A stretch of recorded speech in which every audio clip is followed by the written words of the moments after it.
안녕하세요. 6월 8일 수요일 말드라에 오신 여러분들을 환영하고 축복합니다.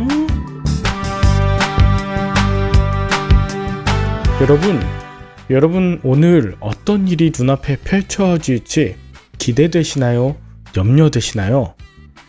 하나님께서 언제나 우리와 함께 하시고 또 모든 상황 속에서 자유하게 하시니 어떻게 마음을 먹느냐에 따라 오늘 모든 것이 달라질 거예요. 우리가 염려해도 하나님의 역사는 이루어지고 우리가 근심해도 하나님께서는 하나님의 일을 멈추시지 않으니까요. 오늘도 하나님께서 임마누엘 되어주시는 자답게 담대하며 기대하는 하루를 보내보시면 어떨까요? 먼저 움츠려든 몸과 마음을 쫙 펴고 하나님이 주실 은혜를 사모하는 마음 담아 힘차게 말드라를 시작해 보도록 하겠습니다. 자, 출발!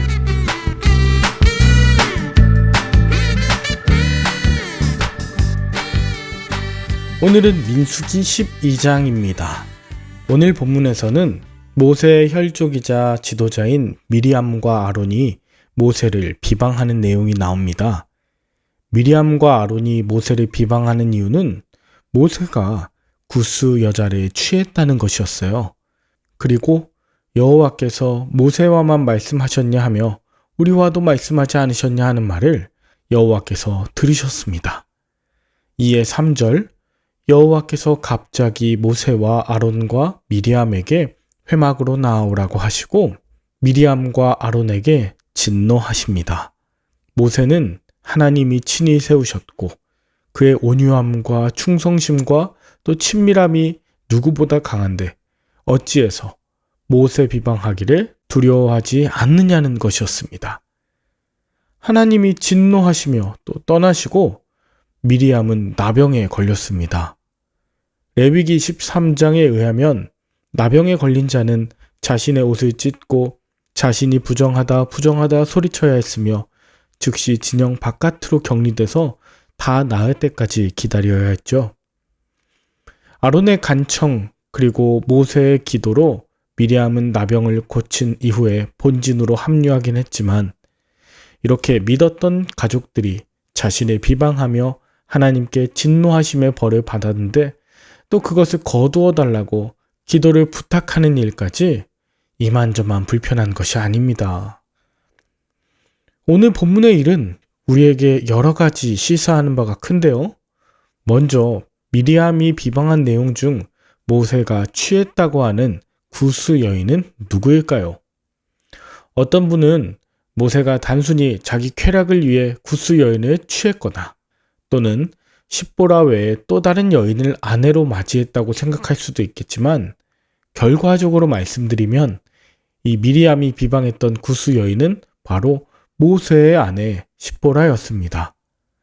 모세가 40세 되던 해에 애굽에서 도망쳐 미디안 광야에서 방황할 때 그를 가족으로 맞이해준 십보라 아닙니까?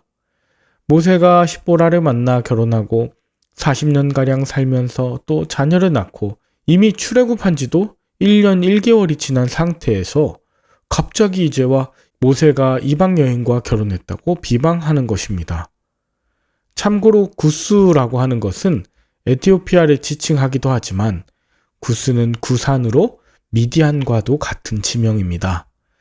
그러니까 미리암은 모세가 마치 모든 백인 중에 한 명의 흑인과도 같은 아름다운 미모를 뽐내는 십보라와 결혼했음을 비방하면서 모세가 굉장히 육적이고 또 세속적이라는 것을 강조하며 비방했던 것이죠.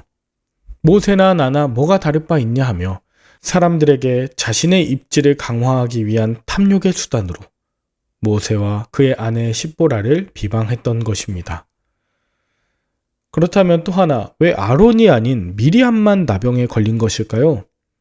그것은 이 사건에 기록된 인물의 이름 순서를 통해서 유추해 볼 수 있는데 주로 성경에 모세, 아론, 미리암 이런 순으로 표기되던 이름이 오늘 본문에서는 미리암과 아론 이렇게 순서가 바뀝니다.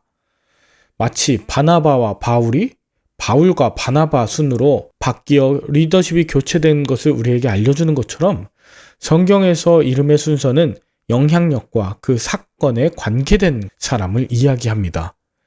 결국 모세 비방 사건에 있어서 미리암이 모세를 비방하는 것의 주동자이자 모세가 구수 여인이 취했다며 부정적인 소문을 유포한 자 바로 미리암이었음을 알 수 있게 합니다.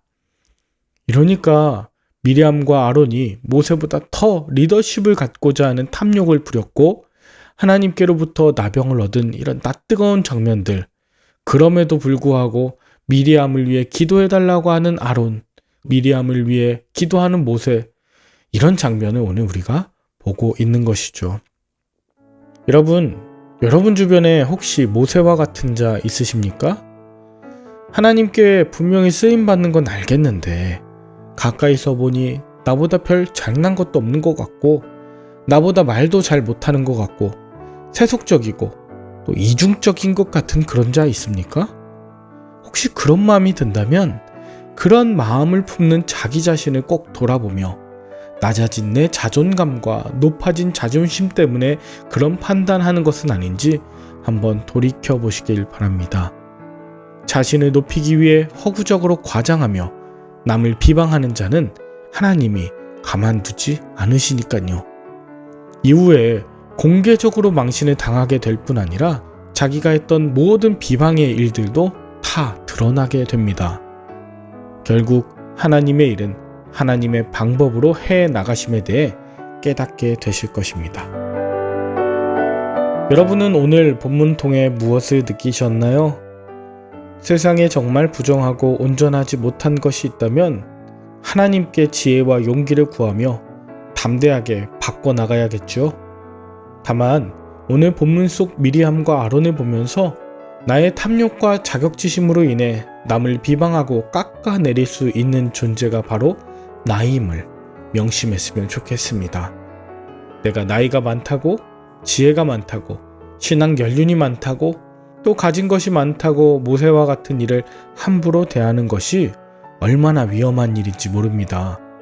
게다가 모세를 비방하는 이들을 보면서 정말 마음이 아픈 건 그들이 모세를 누구보다 잘 알고 있는 누이와 형이었다는 사실인데요.